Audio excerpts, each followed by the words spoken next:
Hello student, कैसे हैं आप सब। एक बार पुनः सी कोचिंग क्लासेस पर स्वागत है। और आज मात्र दो अपक्रिया यहां पर चर्चा करेंगे, रीमर टीमेन अपक्रिया और संघनन अपक्रिया। ये जो दोनों अपक्रिया हैं वो फिनाल की अपक्रिया हैं। रीमर टीमेन अपक्रिया इसके पहले आपने हेलो एल्केन और हेलो एरीन में भी देखा था। उसमें से आपने समझा था प्यारे बच्चों की जो रीमर टीमेन अपक्रिया होती है हमेशा क्षारीय माध्यम में होता है, चाहे आप KOH ले लें चाहे NaOH ले लें। तो ये नोट डाउन कर लो, रीमर टीमेन शब्द यदि आ गया किसी भी चैप्टर का अपक्रिया है उसमें NaOH या क्षारीय KOH रहेगा ही रहेगा। मतलब जो रीमर टीमेन अपक्रिया है वो क्षारीय माध्यम में होता है। ठीक है, तो यहां पर जो क्षारीय माध्यम में NaOH लिया जा रहा है रीमर टीमेन अपक्रिया के लिए, और प्यारे बच्चों क्लोरोफॉर्म के साथ उपचार कराया जाता है। ठीक है, किसके साथ?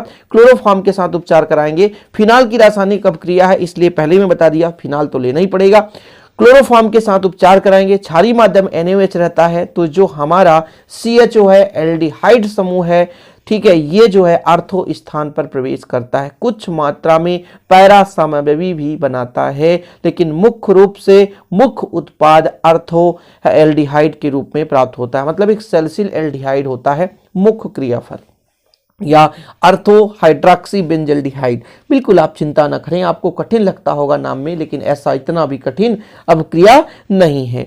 तो आपके पास क्या होना चाहिए? फिनाल। फिनाल में क्या है बच्चों? एक बेंजीन रिंग है, एक बेंजीन रिंग है, ये आपके पास बेंजीन रिंग है, और इस बेंजीन रिंग के साथ आप जोड़ दो OH। क्या जोड़ दो? OH। तो ये बन जाता है क्या? ये आपका बन जाता है फिनाल। और फिनाल में प्यारे बच्चों उपचार कराएंगे क्लोरोफॉर्म का, CHCl3 क्लोरोफॉर्म। और हमने बताया कि रीमर टीमेन अपक्रिया कहीं भी आप पढ़ोगे वहां पे क्षारीय माध्यम रहेगा ही रहेगा, NaOH। क्या रहेगा? NaOH। ये जो अपक्रिया है लगभग 60 डिग्री सेल्सियस पर टेम्परेचर पर संपन्न होता है, लेकिन यदि आपको नहीं पता टेम्परेचर तो लिखने की कोई जरूरत नहीं है, नंबर 1% भी इस अपक्रिया में कटने के चांसेस नहीं होते। तो ये हमारा प्यारे बच्चों फिनाल, ये NaOH के साथ क्लोरोफॉर्म के साथ अभिकृत होता है, तो मुख्य उत्पाद आर्थो, देखिएगा इस CHO समूह, जैसे हमारे पास OH है तो इसका अर्थोभाग ये होगा, तो मुख्य रूप से जो CHO है OH के अर्थोभाग पर और कुछ मात्रा में पैरा समव्ययी भी बनाता है, तो ये आपका बेंजीन रिंग, इसके साथ OH जुड़ा तो फिनाल, पैरा स्थान पर CHO।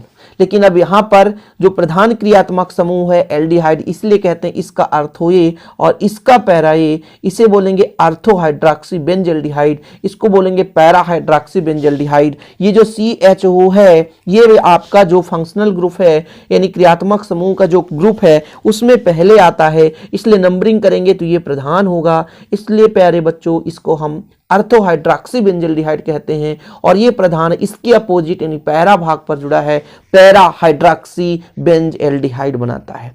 यदि यहीं पे NaOH ना लेकर के कार्बन टेट्राक्लोराइड ले लेते और वहीं पे NaOH नहीं CHCl3 क्लोरोफॉर्म की जगह कार्बन टेट्राक्लोराइड ले लेते, तो ये जो हमारा समव्ययी बेंजल्डिहाइड बनाता है ये बेंजल्डिहाइड नहीं बनता, बल्कि इसके जगह बेंजोइक अम्ल बन जाता। क्या बन जाता? बेंजोइक अम्ल बन जाता। तो रीमर टीमेन अपक्रिया, एक ही अपक्रिया काफी है, दो अपक्रिया पढ़ने की जरूरत नहीं है। आपके एग्जाम के पॉइंट ऑफ व्यू से मैं कह रहा हूं, एग्जाम की दृष्टिकोण से मैं कह रहा हूं, रीमर टीमेन अपक्रिया है, इतना आप कर दोगे पूरे के पूरे 2 अंक आपको मिल जाएंगे। यदि केवल अपक्रिया संपन्न कराने को आएगा तो आप नीचे वाले को लिख दोगे, आपको एक नंबर आसानी से मिल जाएगा। तो रीमर टीमेन अपक्रिया कहीं भी रहे, क्षार NaOH आपको लेना ही है। यदि NaOH नहीं ले रहे तो रीमर टीमेन अपक्रिया कहलाएगा ही नहीं। और पिछले जब हमने पढ़ाया था बच्चों क्लोरोफॉर्म की रासायनिक अपक्रिया, देखो ना क्लोरोफॉर्म है तो ये फिनाल की भी रासायनिक अपक्रिया कहला गई और ये क्लोरोफॉर्म की भी रासायनिक अपक्रिया कहला गई। तो रीमर टीमेन आ जाए, चाहे आपका चैप्टर 11 से आ जाए या चैप्टर 10 से आ जाए, दोनों में सेम लिख सकते हैं, कोई भी 1% नंबर कटने के चांसेस नहीं रहेंगे।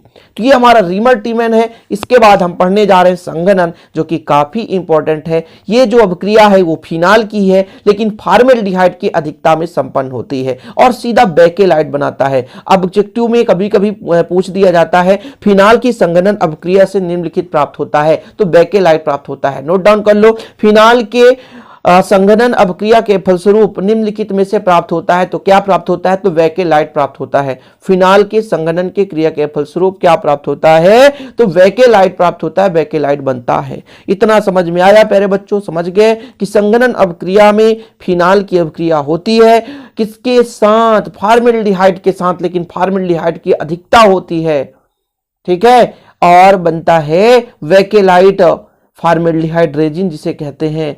और इस अभिक्रिया को लेडरर मेनोस अभिक्रिया भी कहते हैं। क्या बोलते हैं, लेडरर मेनोस अभिक्रिया भी कहते हैं। अभिक्रिया में आपको रिएक्शन देना है, तो फिनाल है भैया, फिनाल तो सबको पता है, फिनाल ये आपका बेंजीन रिंग, बेंजीन रिंग के साथ प्यारे बच्चों जोड़ दो आप OH, तो ये बन गया फिनाल, ये क्या बन गया, फिनाल। और फॉर्मेल्डिहाइड HCHO, ये फॉर्मेल, इसकी अधिकता रहेगी, जितना मात्रा चाहे अम्लीय माध्यम में ये अभिक्रिया हो रहा है, H पॉजिटिव का मतलब अम्लीय, जितना चाहे यहाँ पर अपचयन की क्रिया होती है, हाइड्रोजन जोड़ सकते हैं। संघनन में वैसे भी HCHO ये फॉर्मेल्डिहाइड है, ठीक है। ये कैसे करता है क्रिया, देखिएगा, ये आपका बेंजीन रिंग है, ये OH है, इसमें CH2OH, यहाँ भी CH2OH और यहाँ भी CH2OH, ये आपका बन चुका है वैकेलाइट। क्या बन चुका है, वैकेलाइट। क्या बन चुका है, वैकेलाइट। तो संघनन की अभिक्रिया के फलस्वरूप संघनन हो रहा है, संघनन मतलब सीधा संयोग करना, संघनन मतलब सीधा संयोग करना, और संघनन की क्रिया के फलस्वरूप हमें मिल चुका है क्या, वैकेलाइट। यदि रिएक्शन पूछ दे कि फिनाल की संघनन अभिक्रिया को समझाओ, तो उम्मीद करता हूं कि आप इतने अच्छे तरीके से इसको सीख सकते हैं, समझ सकते हैं।